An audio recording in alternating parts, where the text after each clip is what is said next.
Bismillahirrahmanirrahim. Alhamdulillahi rabbil alamin. Ini di kitab Ihya di halaman 85 kalau kitab saya tentang keutamaan kerja. Ini dijelaskan inna minadz-dzunubi dzamban la yukaffiruhu illal hammu fi talabil ma'isyah. Jadi bagian diredaksikan minadz-dzunubi dzunubun la yukaffiruha illal hammu fi talabil ma'isyah. Jadi sebagian dosa itu ada dosa yang tidak bisa dihapuskan oleh istighfar, tidak bisa dihapuskan oleh sedekah, tidak bisa dihapuskan oleh misalnya wiridan. Yang bisa menghapuskan dosa itu hanya kalau kita serius atau kepikiran, hammu itu kepikiran mencari maisha, mencari rezeki.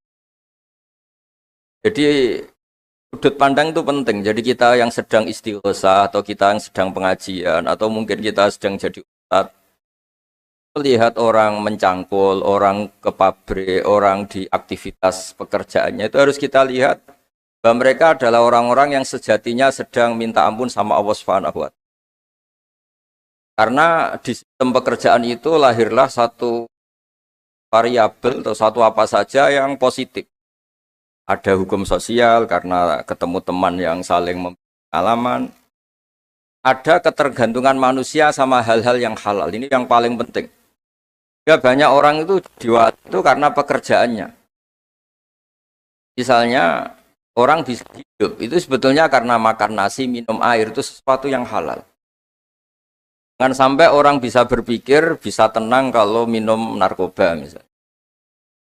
Orang bisa kerja karena digerakkan punya anak kecil, punya ibu yang rentan, atau punya keluarga yang membutuhkan. Jangan sampai orang kerja karena digerakkan oleh keinginan bernafsu, karena hal-hal yang maksiat. Hingga status orang yang dagang misalnya atas sirusoduk yuhsaru yaumal qiyamati ma'as-siddiqin wa syuhada. Orang yang dagang kemudian dia benar, dia jujur, itu nanti makomnya, kelas dia itu bersama para orang-orang yang meninggal syahid, pahlawan-pahlawan. Ini penting saya utarakan supaya cara pandang kita terhadap beragama. Jangan sampai misalnya kita beragama terus kemudian melihat yang ibadah itu yang datang ke masjid. Ya, kita jam kerja kemudian ada pengajian, kita tidak pengajian itu dianggap salah karena nggak datang di masjid. Padahal kita datang ke pabrik atau ke pasar, nilainya sama-sama ibadah. Ini penting supaya cara pandang kita terhadap orang lain itu positif. Saya berkali-kali bilang kalau ada tetangga saya meninggal, saya muji orang ini kalau malam tidur. Kalau malam mungkin ya lihat sinetron. Kalau malam itu ya santai-santai di rumah sampai. Kalau kita pakai sudut pandang maksimal, yang dikatakan taat itu tahajud, dan maka orang ini tidak masuk kategori taat. Tapi kalau kita kembali ke definisi takwa, takwa itu meninggalkan hal-hal yang dilarang Allah Ta'ala. Orang ini akan kelihatan berprestasi karena saat di rumah dia berarti tidak melakukan hal-hal yang kriminal, tidak mencuri, tidak mengganggu orang lain, tidak menjadikan kegaduhan di perempatan atau di jalan.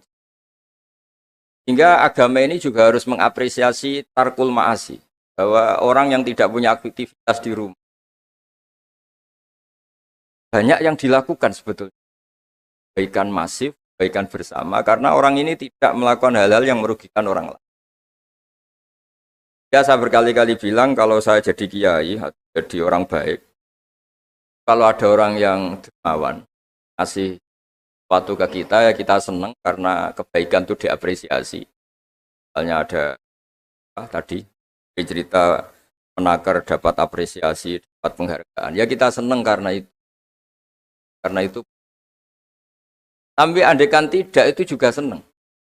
Senangnya karena mungkin orang lain ini sudah tidak butuh kita, tidak butuh kita kok buat baik. Saya berkali-kali bilang, kalau Anda jadi kiai tidak usah tersinggung kalau tetangga tidak minta konsultasi. Artinya mereka sudah mandiri, bisa memutuskan masalahnya sendiri. Tapi kalau konsultasi, anggap mereka punya akhlak, tanya kiai. Kalau tidak, ya anggap saja mereka sudah mandiri. Makanya sudut pandang ya dalam Islam, sudut pandang itu penting sekali. Jadi setelah kita baca beberapa hadis, suatu saat Rasulullah itu ngaji di masjid, teras masjid. Dia ngaji, dan ada pemuda dengan cangkulnya, dengan enaknya ngelewati Rasulullah. Ya para sahabat tuh komplain, ini ngawur sekali, ada Rasulullah ngaji tapi tidak ikut ngaji, malah berlalu saja ke ladangnya. Tapi ketika dengan tanda kutip disalahkan, Rasulullah malah bela pemuda tadi. Pemuda kalau dia kerja karena mencarikan nafkah untuk keluarganya, yang kecil atau yang tua, dan supaya dia tidak minta-minta orang lain, sudah sunnahku.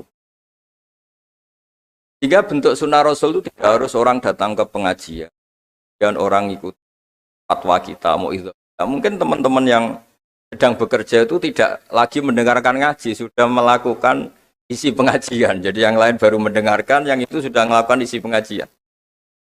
Makanya kalau di daerah saya banyak, kenapa kamu tidak datang ngaji? Saya lebih ngaji dari Pak Kiai. Kenapa? Pak Kiai kan yang menyarankan supaya kita baik sama orang tua. Saat Pak Kiai pengajian, saya ngurmat orang tua saya di rumah sakit. Tapi kadang-kadang kita pakai ukuran kita sendiri, yang nggak datang pengajian itu orang jelek karena nggak mau datang. Padahal jangan-jangan yang sedang di rumah, itu yang sedang melakukan isi pengajian itu. Ya dia tidak datang karena ngerawat orang tuanya, karena sedang asik dengan istri. Harus disebut bagian dari kebaikan. Nah, dalam kebaikan Islam, Nabi pernah ngendikan, "Wafi ahadikum sedekah." Kamu kumpul dengan istri kamu itu, sampai sahabat protes, "Ya Rasulullah, masa ayati ahaduna syahwatahu wa walahu ajrun?" Masa urusan seneng-seneng sama istri dia dapat pahala? Nabi menjawab, "Alaysa law wada'aha fi haramin akana aliwis." Kalau pelampiasan syahwat itu hal yang negatif atau yang haram, dia akan dosa. Ketika meletakkan yang benar, dia juga. Jadi pahala itu segampang itu. Orang asik dengan anaknya, dengan cucunya, bercengkrama di rumah. Ya pahalanya besar, karena saat itu berarti dia tinggalkan maksiat, dia tidak dengan. Nah pekerjaan juga gitu. Mungkin orang lain dapat uang karena transaksi narkoba. Mungkin orang lain dapat uang karena kejahatan. Orang lain dapat uang karena menipu. Orang-orang yang bekerja luar biasa, dapat rezeki. Harus kita apresiasi. Ya makam orang-orang ini, makomnya itu nanti kalau meninggal ma'asiddi wasyuhada. Orang-orang punya gelar asid, gelar yang luar biasa dalam khazanah kewalian. Orang-orang yang bekerja itu nanti makomnya seperti itu. Itu adalah inspirasi kita yang luar biasa. Hingga nanti kita tidak melihat orang lain itu, wah, wong kok kedoyan tok, orang orientasinya dunia tok, bekerja terus, ingin kaya raya itu. Ya wis kan. Kita tidak boleh berpikir.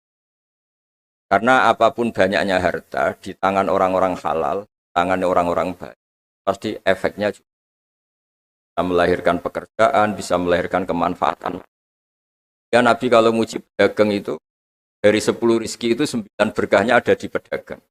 Karena kalau pedagang itu sekikir-kikirnya pedagang, dia harus mengeluarkan uang, bayar supir, bayar satpam, bayar yang ngirim jasanya, dan sebagainya. Ya uang tetap berputar. Tapi sebaik-baiknya Anda kalau tidak dagang, itu mungkin uang ditabung, uang mandek. Ya, potensinya itu ikhtikar. Ikhtikar itu menyimpan. Kalau ngelebihi kota tertentu, larang oleh. Karena saya nekun keilmuan agama, maka saya hanya cerita bahwa betapa Allah itu ngapresiasi pekerja. Nabi Dawud itu seorang raja, kaya raya. Tapi beliau tidak mau makan illa mingkas biyadi, kecuali hasil hanya sendiri.